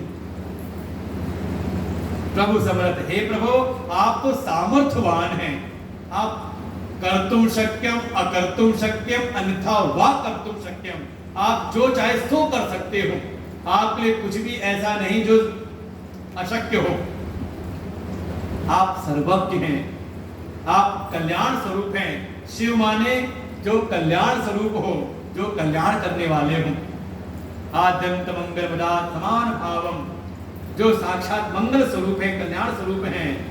सकल कला गुण धाम, और आप सारी कलाओं और गुण के धाम हैं। सारी जो संसारी कलाएं हैं, गुण हैं, सब आप में समाहित हैं। आपसे ही सारे जगत को प्राप्त होती हैं। और साथ ही योग ज्ञान वैराग्य निधि, योग ज्ञान और वैराग्य आप निधि हैं, कोई पारक नहीं आपका। और अच्छा कोई बहुत महान हो, सारी सामर्थ्य उसके भीतर हो, लेकिन उसके पास कोई जाए, उसको कुछ मिले ना, तो आप भगवान को भगवान नहीं मानोगे, है कि नहीं? भाई भगवान की भगवत्ता है, वो षड ऐश्वर्य से संपन्न है, लेकिन हमारा प्रेम क्यों है उनसे? कि जब हम जाते हैं तो उनका ऐश्वर्य हमको भी प्राप्त हो जाता है, जिस पर कृपा करते हैं तो अपने समान उसको कर देते हैं। तो वही कह रही अगली बात कि आपकी ये महिमा तो है, साथ ही साथ सबसे बड़ी महिमा ये है प्रणत कल्प तरुणाम, जो आपके शरणागत होते हैं, जो आपके प्रपन्न हो जाते हैं, आपकी शरण में आ जाते हैं, उनके लिए आप हो जाते हो कल्प तरु, कल्प वृक्ष, पारिजात बन जाते हो आप। अब भगवान की स्तुति है प्रपन्न पारिजाताय तोत्र वेतैकपाणै। कौन है भगवान? कहा जो शरणागत के लिए बिल्कुल कल्पवृक्ष के समान में है, उनकी शरण में जो आ जाए सबकी मनोकामनाओं को पूरी कर देते हैं। कोई अर्थार्थी भाव से जाए तो उसके अर्थ की पूर्ति करते हैं, कोई आत्म भाव से जाए उसके संकटों का हरण करते हैं, कोई जिज्ञासु उसको ज्ञान दे देते हैं, और कोई मुमुक्षु उसको मोक्ष प्रदान कर देते हैं। ये है उनकी सामर्थ्य। आप चाहते क्या हो? वास्तव में इस पे विचार करना है। भगवान का तो देखो, हमारे भगत जी है वो बड़ा अच्छा कहते हैं, उनका हम लोग को कहना कि भक्तों से कुछ मिलता ग्रहण कर लेते हैं। उन्होंने कहा भगवान का तो एक ही महावाक्य है, भीतर बैठ कहते तथास्तु, तथास्तु, तथा माने वैसे वैसा ही हो, वैसा ही हो। अच्छा देखो कथा में ऐसी तो होता है, किसी ने 7 तपस्या की, भगवान प्रकट हुए, वरदान मांगो, उसने कहा मुझको ये चाहिए, मैं ये चाहता हूं। भगवान क्या कहते हैं? तथास्तु। तो ये भगवान अंतर्यामी बैठ के हर समय कह रहे तथास्तु, तथास्तु। अब ये देखो कि आप उनकी शरण में रह के क्या चाह रहे हो। आपने चाहा धन मिल जाए, भगवान ने कहा तथास्तु, धन तो मिल गया, लेकिन अब आपके मन में है सुख की चाह। देखो धन मिल जाएगा, धन से आपको संसाधन मिल जाएंगे, लेकिन ये कोई गारंटी नहीं कि आपको सुख शांति मिल जाए। नहीं तो संसार के सारे धनी सुखी शांत तो होते।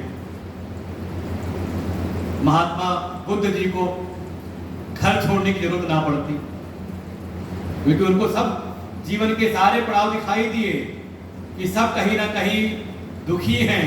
कौन सुखी दिखाई दिया? का एक सन्यासी ध्यान में बैठे थे। अच्छा ये स्थिति है, तत्काल उनके तो वैराग्य आए और सम्राट से हो गए परिव्राट। देखो ये खींचता है, अगर संसार के संसाधनों से आपको, संसार की व्यवस्थाओं से आपको सुख मिलता तो कोई भी सोने की इच्छा नहीं करता, सुषुप्ति में जाने की इच्छा नहीं करता। चाहे रुपया कितना प्रिय हो, छाती से लगा के रखे रहो, नींद ना आए, सोना नहीं।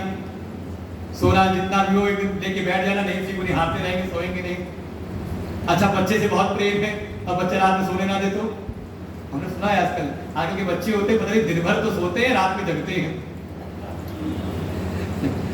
और ये कई एक आदमी कई जगह सुनते हैं क्या करके क्या करे स्वामी जी, वो बच्चा जो है ना वो रात भी अब क्या करें कि उसकी माँ को सुला देते हैं तो दादी माँ लेके बैठी है, कभी दादी सो गई तो माँ लेके बैठी हुई है।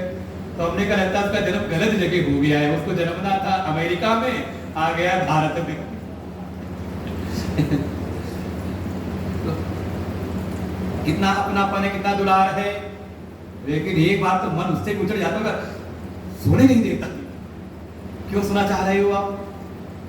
वास्तव में आपको सबसे ज्यादा सुख तब मिलता है जब आप सारे संसाधनों से तारतम्य तोड़ करके जब अपने आप में आ जाते हैं। देखो ये लक्षण है, विचार करना चाहिए इस प्रकार से भगवान। और देखो आप चाह रहे हो संसार के संसाधन, भगवान के पास मिल रहे हैं, मिले हैं, मिल चुके हैं, लेकिन सुख नहीं मिला। भगवान से एक प्रार्थना क्या करो, प्रभु कुछ भी हो शांति, प्रभु सुख दो, प्रभु ज्ञान दो, भगवान प्रभु भक्ति प्रदान करो। तो संत जब मांगते वरदान तो भक्ति का वरदान मांगते हैं। अविरल भक्ति देहु में देव सदा सत्संग, ये वरदान मांगते हैं तो मिलता है, तो उसके परिणाम से सुख शांति रहती है। और देखो धनी व्यक्ति सुखी हो कोई गारंटी नहीं, हाँ, सुखी सात व्यक्ति धनी हो, ये गारंटी हम दे सकते हैं। ना रखते हो बात अलग है, लेकिन उनके लिए उसका अभाव पर उनको दुख नहीं खटकता। और हो सकता है संसाधन से भरपूर हो, समाज कार्य में लगे हो चीजों में, ये है पक्का। सुखी शांत व्यक्ति धनी समृद्ध हो सकता है, ये गारंटी आप ले सकते हो। तो भगवान का स्वरूप है कि वो शरणागत के लिए कल्प वृक्ष के समान है, वो मन की कामनाओं को पूर्ण कर सकते हैं। आगे पाठ करते हैं 107 के आगे से। तुम पर प्रसन्न सुख राशि, जानिय सत्य मोहि निज दासी। तो प्रभु हरऊ मोर ज्ञान, कहि रघुनाथ कथा विधि नाना। जासु भवन सुर तरु तरोई, सही की दरिद्र जनित सुख सोई।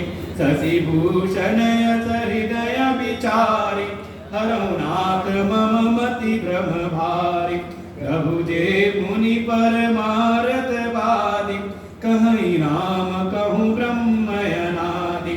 शेष शारदा वेद पुराना, सकल करहि रघुपति गुण गाना। तुम पुनि राम राम दिन राति, गया राति। राम सो अवध निपति सुत सोई, की अजय गुण अलग गति कोई। जौन पतनयत ब्रह्म किमी, नारी बिना मति घोर। देखी चरित महिमा सुनत, भ्रमति बुद्धि अति मोर।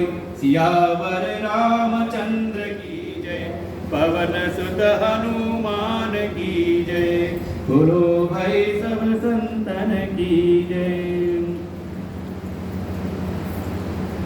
अब भगवान की स्तुति की और फिर उनसे अब प्रार्थना कि हे प्रभु, यदि आप मुझ पर प्रसन्न हैं।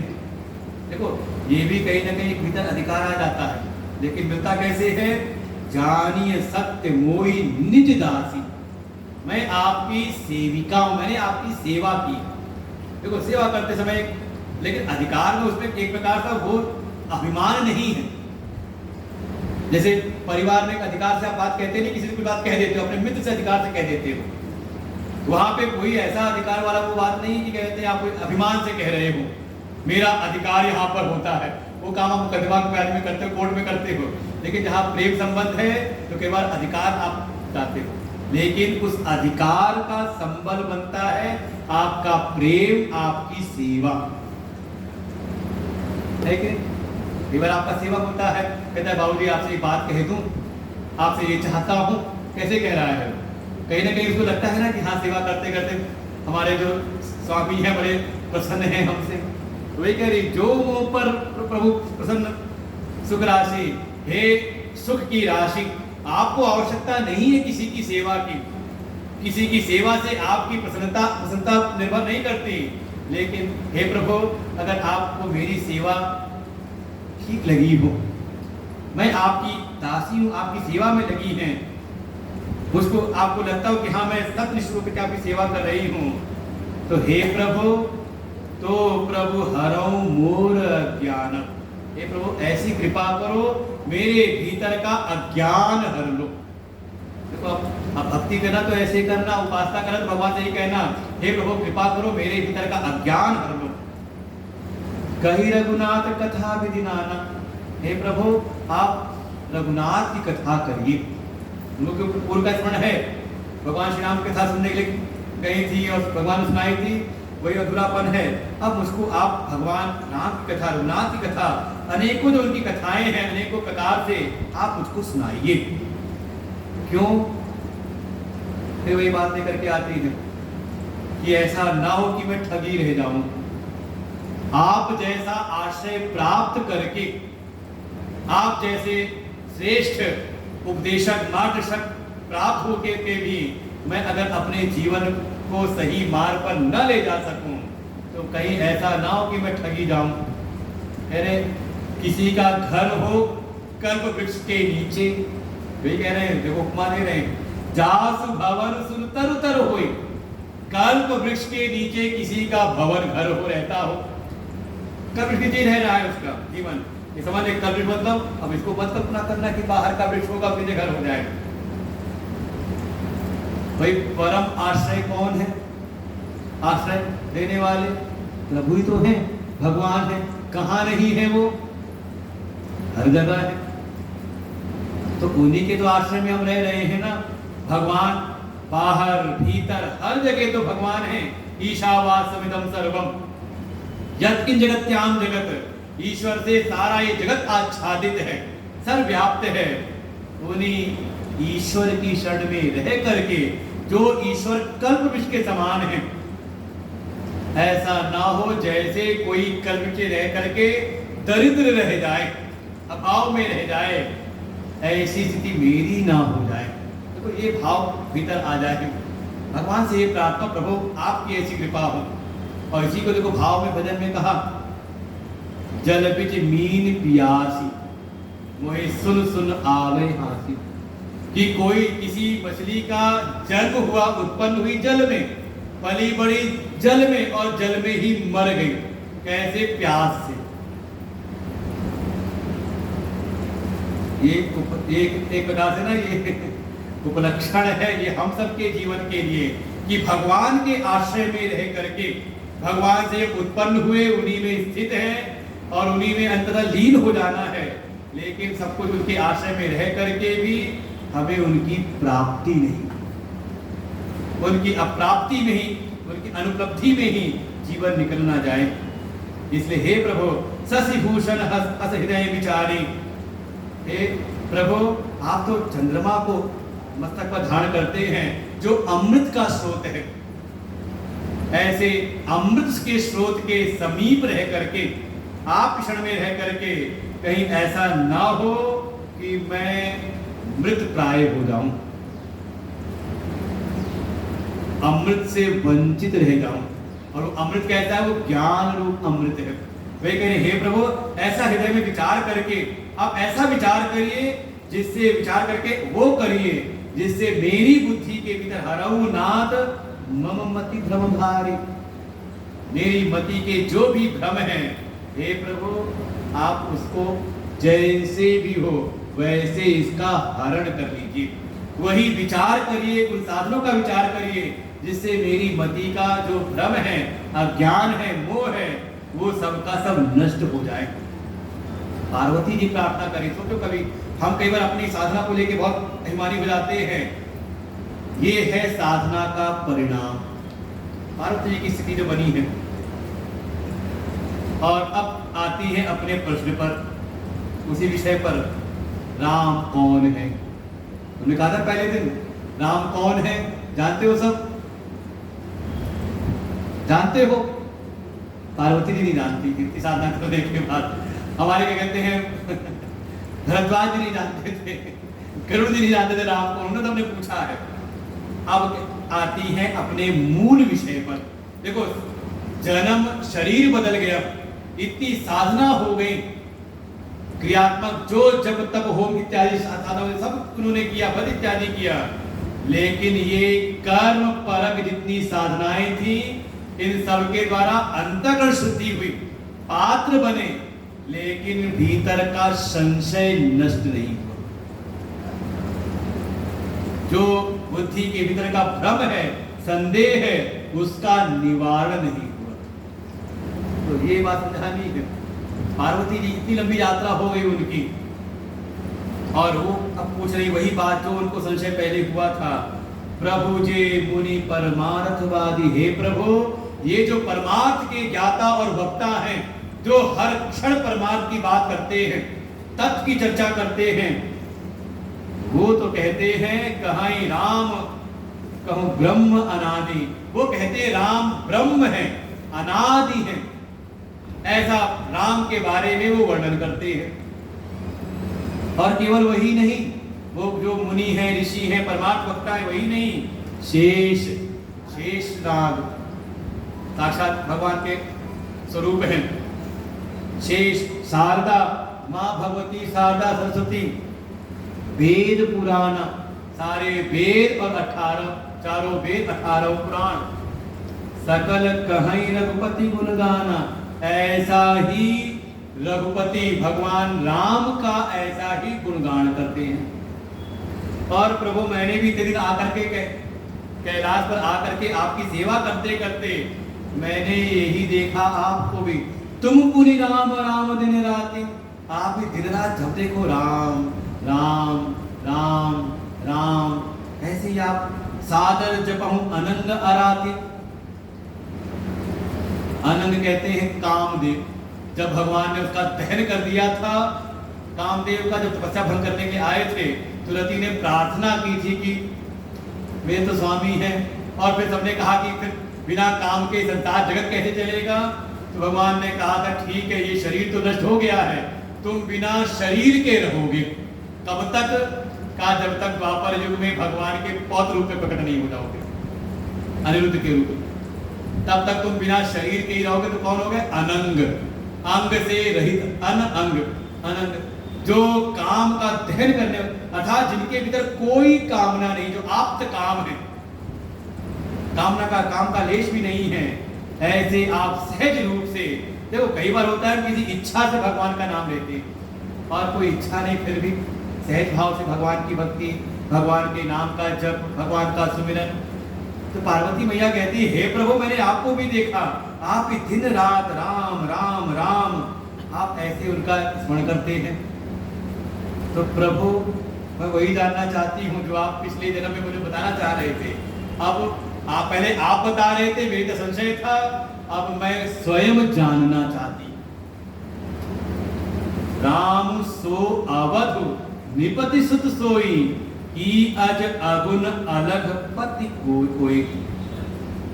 ये जिन राम की महिमा ये सारे परमार्थ वक्ता, परमार्थवादी मुनि ऋषि करते हैं, गुणगान गाते हैं, जिनकी महिमा शेष शारदा वेद पुराण, और जिनका आप गुणगान करते हो, ये राम क्या ये वही हैं जो अवध के राजा दशरथ के पुत्र बन करके आए थे, या कोई और है कि कोई इनसे अलग, अजन्मा, अगुण, निर्गुण और अलग गति, जिसको इंद्रियों के द्वारा ग्रहण नहीं किया जा सकता, वो कोई और। देखो संदेह है, संजय चल अब इसको है भीतर भी संदेह बना हुआ।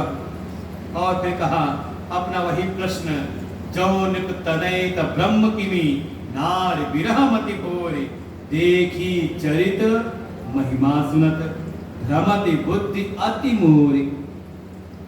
मन में यही संदेह है कि जो एक राजा के पुत्र है, राजकुमार है, वो ब्रह्म कैसे हो सकती है? और ब्रह्म है तो नारी विरह मति भोरे, नारी के विरह में, अपनी पत्नी के वियोग में इतने मति उनकी बावली हो गई कि उनको यही होश थी किससे पूछना है। पूछत चले लता तरुपाती, इधर जा रहे हैं तो कोई लताएं हैं, पेड़ हैं, उनसे पूछ रहे हैं, और तो और हे खगमृग हे मधुकर्षेणी, तुम देखी सीता मिल रहे हैं, इतने बावले हो रहे हैं। अच्छा मान लो आपकी पत्नी का गायब हो जाए, तो लापता हो जाए कुछ देर के लिए, कहीं जाओ आप भीड़ भाड़ में, मेले में, कहीं यात्रा में, है ना, पुलिस में जाएंगे ना, नहीं आप वहां के पहाड़ से पूछो, वहां दीवार से पूछने लग जाओ, इतना बावले तो नहीं हो गए ना। भगवान क्या लीला करते हैं, इतने बावले हो गए कि हे खग, हे पक्षी, हे मृग, हे हिरण, हे लता और पत्नी, तुम बताओ क्या तुमने देखा मेरी पत्नी को? इतने बावले, इतनी मति भोरी हो गई उनकी, इतने आसक्त हो गए पत्नी में दिखाई दे रहे हैं। देखी चरित महिमा सुनत, जो महिमा हम सुनते हैं किससे? देखो ये अपने जीवन में भी, सत्संग में क्या सुनने आते हो, क्या सुनते हो सत्संग में? भगवान की महिमा, चाहे भागवत हो, चाहे रामायण हो, चाहे शिव पुराण हो, चाहे देवी भागवत हो, इन सभी सत्संग प्रवचनों में हम भगवान की महिमा को सुनते हैं। लेकिन जब अनुभव करते हैं तो वैसा हमें अनुभव में आता नहीं। एक ही चरित महिमा सुनकर, जो हम सुनते हैं और जो देखते हैं, ये देखो ये कहीं ना कहीं एक बड़ा एक है, एक मन के भीतर आप समझ लो ऐसा कि हम जो जीवन जीते आ रहे हैं ना, तो हम प्रत्यक्ष को प्रमाण मान के बैठे रहते हैं। हमने अपनी आंखों से देखा, हमने सुना था, अपने कानों से उसने ऐसा किया था, हमने देखा था। प्रत्यक्ष को इतना हम रूढ़ होकर के मानते मानते इतने रूढ़ हो जाते हैं कि उसी को हम सत्य मानने लगते हैं। ये अध्यात्म सबसे बड़ी बाधा है। जो मैंने संकेत किया, हमारे गुरुदेव ने आज कोई कई प्रसंग में लिया, ईश्वर प्रत्यक्ष नहीं हो सकता, और जो प्रत्यक्ष हो जाए वो ईश्वर नहीं, इसे सत्ता नहीं। ये उपनिषद की बात है। ये आप तो कहते कि ये आप तो वचन भी है, हमें रोज सुनने को मिला है, और साथ में श्रुति प्रमाण है, वेद प्रमाण है। यही अंतर है। हम कहीं ना कहीं जो देख रहे हैं उसको, हम अकेले कह चुका हूं, ऊपर से जो कुछ भी दिखाई देता है वो हमेशा सत्य नहीं होता। बहुत सारे ऐसे दृष्टांत, सूर्योदय होता दिखाई देता है, सूर्य का उदय होना, अस्त होना दिखाई देता है सत्य। पृथ्वी स्थिर अनुभव हो रही है स्थिर। पृथ्वी चपटी अनुभव में आ रही है ऐसी। बहुत सारे तारे हमें दिखाई देते हैं स्थिर रूप में चमकते हुए, है सब क्या है? जो दिख रहा है सब सत्य नहीं है। लेकिन ये आधार कहीं ना कहीं हमारे धर्म का बनता है कि जो हमें दिखाई दे उसको हम मानने को तैयार होते हैं। और आज हमारे गुरुदेव ने कुछ ऐसी किसी बात पर कहा भी, जो आपके संबंध है उसमें प्रत्यक्ष प्रमाण है, या किसी के आप्त वचन, किसी शब्द प्रमाण। हम जिनको मानते आ रहे हमारे पिताजी हैं, है कोई प्रत्यक्ष कराने वाला? कोई भाई किसी ने बताया, हमने मान लिया, है कि नहीं? अनुमान कर रहे, हमारी कौन मौसी है, कौन मामी है, कौन चाची है, कौन चाचा है, मान ही तो रहे ना। किसी ने बताया, उसकी बात पर विश्वास। तो भगवान के बारे में विश्वास को नहीं कर लेते? हमें कोई दिखाएगा, दर्शन कराएगा तो ही हम मानेंगे। हमसे किसी ने कहा, हमने कह रहे उसके लायक बन जाओ पहले। भाई ऐसी बहुत सारी चीजें। अभी मान लो हम एक फूल ही, ये पत्ती उठा ले, हमें केवल एक पत्ती, एक पंखुड़ी दिखाई दे रही है और कुछ दिखाई नहीं दे रहा। लेकिन इसमें क्या क्या पड़ा हुआ है, कितने जीवाणु हैं, कितने कीटाणु, कितने जम्स इसमें हैं। आप कुछ ना करो, केवल अपने नाखून का इतना सा कोई कुछ पैर सा हो ना, इतना निकाल करके आपको दिखाई दे रहा, आप रख दो और रख दो पर्सनली माइक्रोस्कोप में, आपको ऐसे ऐसे ऐसे हिलते हुए उसमें इतनी चीजें दिखाई देंगी। आप कहेंगे इतने से भी इतनी सारी चीजें। प्रत्यक्ष नहीं हो रहा लेकिन फिर भी है। हाँ, उसका आपको अनुभव करना है तो उसके अनुसार आपको अपनी मति करनी पड़ेगी। और देखो ये हमारे पूरे जीवन व्यवहार में चलता है। हमने अध्ययन किया, पढ़ाई करने लगे, हाई स्कूल पढ़ते पढ़ते तब हमारे अध्यापक अनुमान करते हैं हमारी परीक्षा लेकर के कि इसका केवल स्थूल पदार्थों में ही इसका पकड़ है। इतिहास भूगोल तो अच्छा कर लेता है लेकिन गणित के सवाल नहीं लगा पाता, विज्ञान की बातें ज्यादा समझ नहीं पाता। तो इसको विज्ञान में मत भेजो, इसको भेज दो कला संकाय में। इसकी थोड़ी गणित तो ठीक ठाक है, अच्छी गणित लगा लेता है, लेकिन अभी विज्ञान के सूत्रों को नहीं समझ पाता, ठीक से विचार नहीं कर पाता। इसको भेज दो कौन से कॉमर्स में, वाणिज्य इत्यादि में। और देखा इसकी, देखो बेटा ये बिल्कुल हर चीज को, हर कार्य के कारण का विचार करता है। वही तो भाई हमारे सामने कितनी चीजें, कितनी बार फल गिरता है, गिरा और हम सोचते भी नहीं, लिखता है खा लेते हैं। किसी के सामने गिरा, वो विचार करने लगा ये फल अगर टूटा तो नीचे ही क्यों गिरा, ऊपर क्यों नहीं उछल गया। ये जब भाप बनी तो डब्बा के डब्बो पैन का ढक्कन ये हिलने क्यों लगा, कौन इसको हिला रहा है, कौन इसको ऊपर से उठा के गिरा दे रहा है। हम तो रोज चाय बनाते हैं, नहीं ध्यान गया, नहीं ध्यान गया तो आप नहीं बने वैज्ञानिक, चाय बनाते रह गए। और किसी ने उस पर विचार करना शुरू किया तो बन गया वैज्ञानिक। ऐसी किसी की सामर्थ्य है उसको वहां पर। तो ये तो है कि जैसा विषय है वैसी हमारी समझ होनी चाहिए। ये जो प्रारंभ की साधनाएं हैं ये हमारे अंतःकरण को, हमारे मन बुद्धि चित्त को तैयार करते हैं, उस स्तर तक ले जाते हैं। जैसे देखो यहाँ बहुत सारी तरंगे घूम रही हैं, कई कई कंपनियों की तरंगे हैं यहाँ पर, लेकिन हमें नहीं दिखाई दे रहे। लेकिन उनको जानना है, कैच करना है, तो आपको रेडियो लगाना पड़ता है, आपको अपना एक इंस्ट्रूमेंट मोबाइल रखना पड़ता है, फिर उसकी फ्रीक्वेंसी उस आधार पर ट्यून करनी पड़ती है, तब वो तरंगों से आपकी बातचीत हो जाती है कि नहीं? ऐसे ही परमात्मा का दर्शन करना है तो अपने मन की फ्रीक्वेंसी को उनके उस स्तर तक लेके जाना पड़ता है। ये स्थूल सरसरी नजर से नहीं होता। जो हम देख करके चाहते हैं, समझ लें, भ्रम में पड़ जाते हैं। इसमें तो केवल आप तो वचन है, महिमा सुनत, जो महिमा आपने सुनी है। और बिल्कुल देखें, यही शंका थी उस समय भी सती जी का भी मन में संदेह था। ब्रह्म जो व्यापक बिरज अज अकल अनीह अभेद, सो की दे धरी हो ही ना।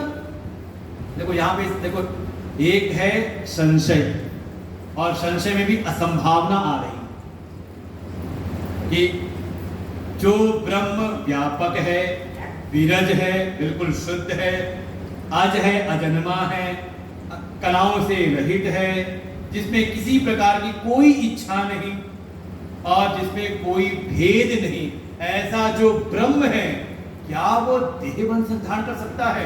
क्या वो मनुष्य हो सकता है? एक असंभावना लग रही है सती जी के मन में। ये सती जी का संशय है, हम लोग कोट कर दिया पीछे से। और यहाँ पर है जिज्ञासा। वो पूछ रही है, जो नृप तनय, जो एक राजा के पुत्र हैं, एक राजकुमार हैं, तो ब्रह्म किमी, वो ब्रह्म कैसे हो सकते हैं? बात कारण मैं पूछना चाहती हूँ, वो ब्रह्म कैसे हो सकते हैं? और ब्रह्म है तो फिर वो सर्वज्ञ होना चाहिए उनको। ये नारी अपनी पत्नी के वियोग में फिर इतने बावले क्यों हो रहे हैं? ऐसा क्यों दिखाई दे रहा है? देखी चरित्र, हे प्रभु, महिमा सुन। जो हम महिमा सुनते हैं और जो हम चरित्र देखो, ये उन्होंने अपनी बात कही है, पुरकार उनको याद आया है कि जो महिमा सुनी थी अगस्त जी से, जो महिमा सुनी भगवान शिव से, लेकिन जब चरित्र देखा तो अंतर दिखाई दिया। और इसीलिए गोस्वामी जी आगे जाके कह देंगे उत्तरकांड में, दो तरह का परमात्मा स्वरूप है ना, एक निर्गुण निराकार और एक सगुण साकार। आसान कौन सा है? निर्गुण निराकार आसान नहीं है, सगुण आसान है। गोस्वामी जी उल्टा कहते हैं, निर्गुण ब्रह्म सुलभ अति, सगुण जान नहीं कोई। निर्गुण तो सुलभ है, इतना भोला है कि आप कुछ कह ही नहीं सकते। भाई हर जगह है, सब जगह है तो सुलभ है, उसको जानना कह सकते। अजन्मा है, निर्गुण में कोई गुण नहीं है, कोई आकृति नहीं है, सुलभ है। लेकिन वही जब मायोपाधिक हो जाता है, सगुण हो जाता है, साकार हो जाता है, तब उसको समझना बड़ा मुश्किल है कि भगवान न्याय करता है या पक्ष करता है, पक्षपाती कैसे है? भगवान न्याय करता है कि पक्षपाती है, पक्ष लेते वाले?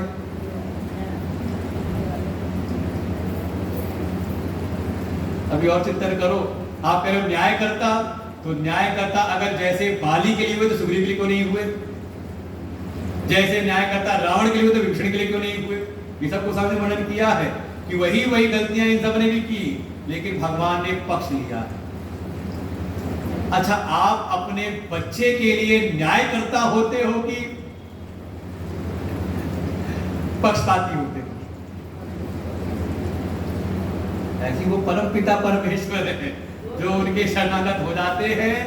अगर एक बार अपने मन में पश्चाताप कर लें और समर्पित हो जाए, भगवान तो कह रहे हैं, सर्वधर्मान परित्यज्य माम एकम शरणं व्रज, अहम का सर्व पापेभ्यो मोक्षयिष्यामि मा शुचः।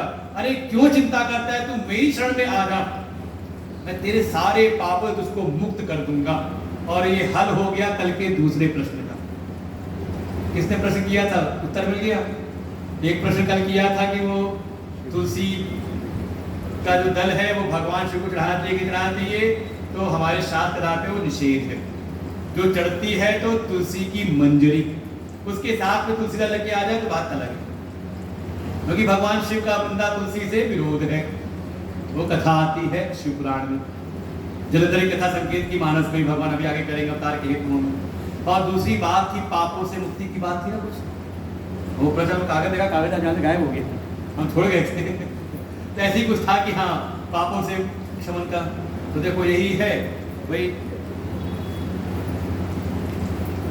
जैसे हमारी आज की भी होता है ना कि कोई सेशन कोर्ट से हार जाए, हाई कोर्ट चला जाए वहां हार जाए, सुप्रीम कोर्ट से भी सजा हो जाए, लेकिन एक जगह रहती है अभी भी ना दया याचिका। ऐसे ही सब जगह से आप धर्मराज यमराज सब जगह से चूक जाओ, ना हो पाए तो भगवान के पूर्ण शरणागत हो जाओ। भगवान का प्रण, भगवान की प्रतिज्ञा है आप हमारे में अहम का सर्व पापेभ्यो, दो चार नहीं सभी पापों के, जन्म जन्मांतर के करोड़ों करोड़ों पापों को भी मैं नष्ट कर देता हूं। ये है। और कोई बाकी आप बाहर से प्रायश्चित करते हो, हमारे यहाँ कर्म के विधान में जहां पर नित्य नैमित्तिक सकाम उपासना निषिद्ध, वही प्रायश्चित कर्म बताए गए। नित्य कर्म त्रुटि हो जाए, नैमित्तिक कर्म त्रुटि हो जाए या निषिद्ध कर्म हो जाए तो उसका प्रायश्चित करना चाहिए। लेकिन मन की ऐसी स्थिति है बार बार प्रायश्चित करने के बाद भी भीतर की पाप वृत्ति नहीं मिटती। बिल्कुल वैसे ही भागवत ने कह दिया कुंजर शौचवत, कि बार बार प्रायश्चित करने के बाद भी हम वही कार्य करने लगते हैं। जैसे कोई हाथी क्या जरूर स्नान करता है और बाहर आके फिर वही रेत और धूल ले लेता है अपने ऊपर, होता है कि नहीं? हमारे महात्मा जी कहते हैं कोई भगवान का नाम ले ले, नाम ले भव सिंधु सुखाए, नाम लेकर के भव सिंधु सूख जाता है, भव सागर सूख जाता है। तो ये पाप कौन सी बड़ी चीज है? कोई नाम ले, आप सब नाम लो, राम राम राम, 3 बार आपने नाम लिया, आपके जन्म जन्मांतर के जो पाप थे सबके सब कट गए, सब नष्ट हो गए। बस अब आगे सावधान रहना, नई कमाई मत करना, ना कायिक पाप हो, ना वाचिक पाप हो, ना मानसिक पाप हो, ना किसी का बुरा करना, ना किसी का बुरा सोचना, ना किसी का बुरा बोलना। ठीक है, आप बिल्कुल निष्पाप हो इस समय। अब कोई कमाई मत करना, जाकर के नई कमाई मत कर लेना, नहीं तो हमारी भी गारंटी हट जाएगी वहां से। वो कहते हैं ना कंडीशन से अप्लाई। बिल्कुल ये सामर्थ्य है भगवान का दर्शन, संत के दर्शन से, भगवान नाम की ऐसी महिमा है, संभव है भगवान की बिल्कुल हो जाए, भगवान के समर्पित हो जाए। और एक प्रमाण है, पूर्व में रत्नाकर डाकू ने पहले भी कथा सुनी, उसकी विवेचना की थी हमने। डाकू थे और वो हो गए ऋषि, जगत विख्यात।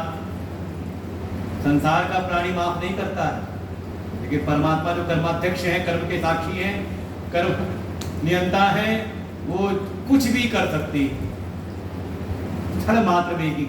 लेकिन हमारा भी समर्पण हो वैसा। तो भगवान निर्गुण जो तथ्य बहुत सुलभ है, सीधा है, जैसा वैसा जान लो। लेकिन सगुण की बात और ये बात आ गई, भगवान न्याय करता है कि पक्षपाती है, भक्त का पक्ष लेते हैं। अरे अपने भक्त सुग्रीव का पक्ष लेकर के बाली को छुप करके मार दिया, इतना कौन पक्ष लेने वाला है? अपने ऊपर आरोप ले लिया कि देखो भगवान छुप के मारते हैं। बाली ने कहा मैं मेरी सुग्रीव भी आ रहा भाई, आपको तो न्याय। देखो ये बात जो आपने कहा ना, वो खुद कहता है इसी बात को, शिकायत करता है किसकी शिकायत, सीधा कारण पढ़ना। वो जब भगवान ने मार के सामने आए ना, तो यही कहता है धर्म हेतु अवतरे गोसाई, मारे ही मोई व्याध की नाई। तो बताओ, उसने यही सीधे आरोप लगाया भगवान पर और कहता मैं मेरी सुग्रीव प्यारा, आप तो धर्म के लिए अवतरित हुए थे और ऐसे अधर्म पूर्वक उसको मारा, छुप करके क्यों किया? भगवान न्याय करता है, पक्षपाती है। जो शरणागत सुग्रीव आ गया, शरण में आ गया, उसका पक्ष लिया। और ये जगह जगह पर है, महाभारत के युद्ध में किसी जगह ऐसा है, जो अर्जुन पांडव भगवान के शरणागत हैं, क्या एक को आधार बनाया अभिमन्यु को, और उसका कितने को पूरी सेना निपटा दी, उनके सारे महारथियों को निपटवा दिया। हाँ, ये भगवान, जैसे हमने कहा, जैसे एक माता पिता अपने बच्चे का पक्ष लेती है, नहीं त्यागते, सदैव उसका हित चाहते हैं, ऐसे ही परमात्मा सुहृद है, वो अपने भक्त का हित चिंतक है, हित चाहते हैं, ना कोमल है ना कठोर है। जैसे माँ अपने बच्चे, माता पिता अपने बच्चे के लिए कोमल भी होते हैं और कभी आवश्यकता पड़े तो कठोर भी बनते हैं, लेकिन लक्ष्य एक है, हेतु केवल एक है, अपने पुत्र का हित। ऐसे ही भगवान न कोमल है न कठोर है, न न्याय करता है न दंड देने वाले हैं, बल्कि वो है हितकारी। सो केवल भक्तन हित लागे, अपने भक्त के हित के लिए जो करना पड़े सो भगवान करने को तैयार रहते हैं। माँ कहते रो तो मारो, भगवान पे रोने भी लगते हैं। इसलिए सगुण भक्ति में बहुत सावधान, बहुत श्रद्धा चाहिए। सगुण की भक्ति के लिए बहुत विश्वास है, नहीं तो आपका विश्वास कब डावाडोल हो जाए, अरे भगवान ने ऐसा क्यों कर दिया, ये क्यों किया। सही, कई सारी कथाओं में लोग आक्षेप उठाते रहते हैं, और परीक्षित ने कई कथाओं में पूछा है, भागवत को कभी पढ़ के देखे, चीरहरण की लीला के बाद परीक्षित ने आक्षेप किया है कि भगवान तो आए थे धर्म की मर्यादा को स्थापित करने के लिए, ये कैसी लीला हो गई। फिर यही बात कहा है महाराज के समय, तब वहां पर सुखदेव जी ने वहां पर जो उपदेश दिया है, कभी ये सब प्रसंग उठा करके पढ़ना चाहिए, भाग उठा के पढ़ो, चिंतन देखो क्या इसका है। तो ये बिल्कुल जीवन में है, आप जो देखते हो और जो सुनते हो, इसमें अंतर। अच्छा, एक बात अपने लिए ले आए, देखो इसी चीज को अपने ऊपर ले आओ। आप कौन हो? कौन हो?